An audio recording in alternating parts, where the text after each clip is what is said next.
September of 2015, the United Nations passed a resolution with the support of 192 nations that declared that the next 15 years would be aimed at achieving the Sustainable Development Goals.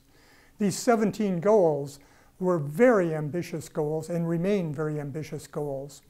They include elimination of poverty, elimination of hunger, improvement of the health conditions of people in all nations, plus a variety of actions to make sure that the environment is preserved. But we will only reach those sustainable development goals if, in fact, we increase the size of the pie.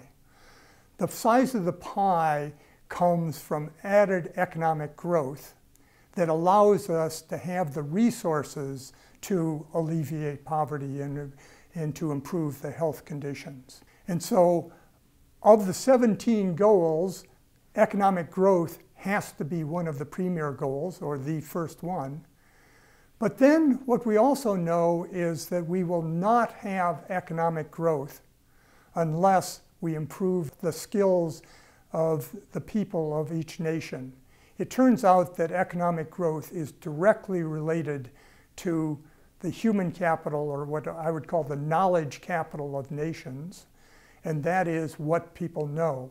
If we look at the situations in East Asia versus Latin America, over the last 50 years, East Asian countries on average have grown at 4.5% per year. That makes the people of East Asia 9 times better off in economic terms than they were 2 generations ago. But if we turn to Latin America, we see that the people of today are only 2.5 times better off than they were 2 generations ago. And the reason is the slow economic growth of Latin America. If we go deeper into that and look at what people learn in school and the knowledge they have, we see that that's the big difference. For every year of schooling, East Asian kids are learning more than Latin America kids.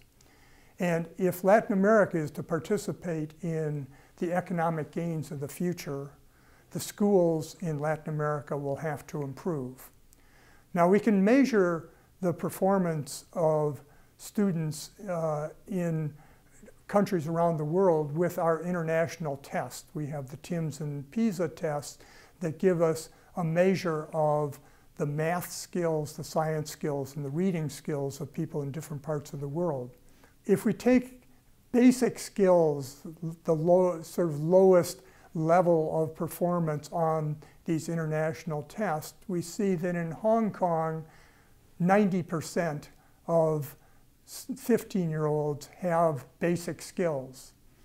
If we, on the other hand, look at the highest performing country in Latin America, which is Chile, we see that only 55% of the 15-year-olds have basic skills. And it goes down from there, less than 50% in other Latin American countries.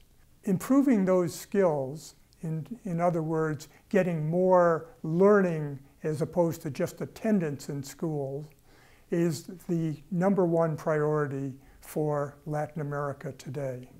Countries in Latin America have made great strides in ensuring access to schooling for a wide set of the populations of Latin America.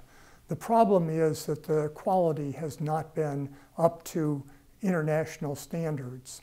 What we see if we project out the economic gains from improvements, adding to access of schools at the current quality level yields much lower returns economically in terms of growth and the future economic well-being of countries than improving the quality of schools. Now, of course, we want to do both. We want to ensure that all students are able to go to school, but we want to make sure that all students are able to go to high-quality schools.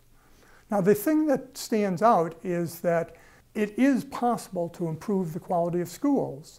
And in fact, some of the countries of Latin America have led the world over the last 15 years in the amount of improvements.